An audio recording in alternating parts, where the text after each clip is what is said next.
তো আমরা চলে এসেছি আদিনামুড়ায়। আদিনামুড়া দরবার শরীফ, আসলে এটা একটা মাজার শরীফ।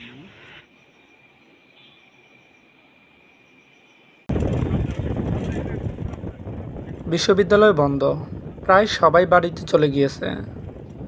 আমরা বাড়ি যাওয়ার আগের দিন কুমিল্লার একটি ঐতিহ্যবাহী জায়গা আদিনামুড়ায় যাচ্ছি। আমাদের সাথেই থাকুন।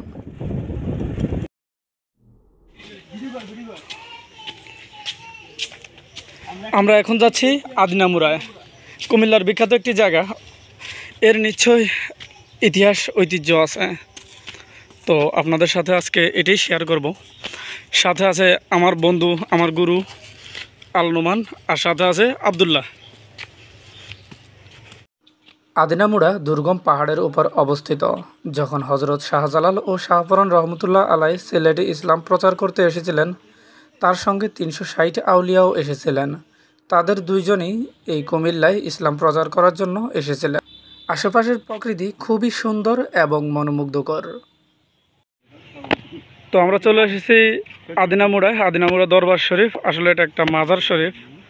তো এটি হচ্ছে হজরত ওয়াসকরণী রহমতুল্লাহ রাদিয়াল্লাহ তাআলা আর আস্তানা ও শাহ কামাল ইয়ামানী রাদিয়াল্লাহ তাআলা আনহুর রওজা শরীফ। আসলে ওনারা কি সাহাবী ছিলেন কিনা এতটুকু জানি না শিওর, রাদিয়াল্লাহু তাআলা কেন ইউজ করেছে। তো আমরা ভিতরের অংশটুকু দেখি।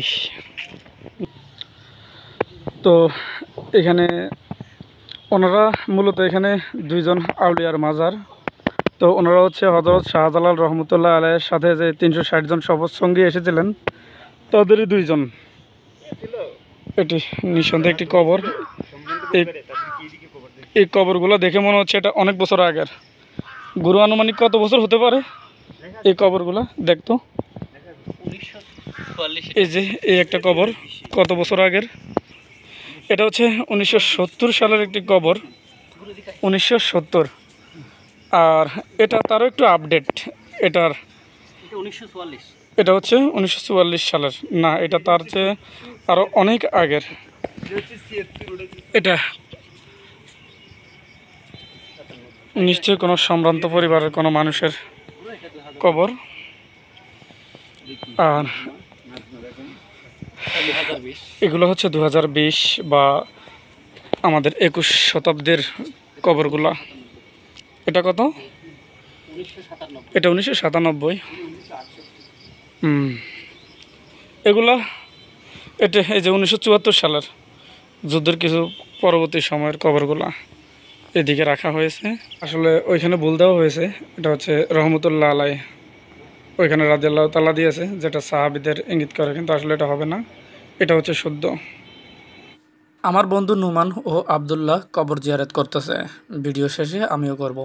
এই হচ্ছে ওয়াইসকরণী রহমতুল্লাহ আলাই ও শাহ কামাল ইয়ামানী রহমতুল্লাহ আলাই এর কবর। আজকে এই পর্যন্তই। ইনশাল্লাহ পরবর্তীতে আপনাদের সাথে আবার দেখা হবে অন্য কোনো ঐতিহ্যবাহী জায়গায়।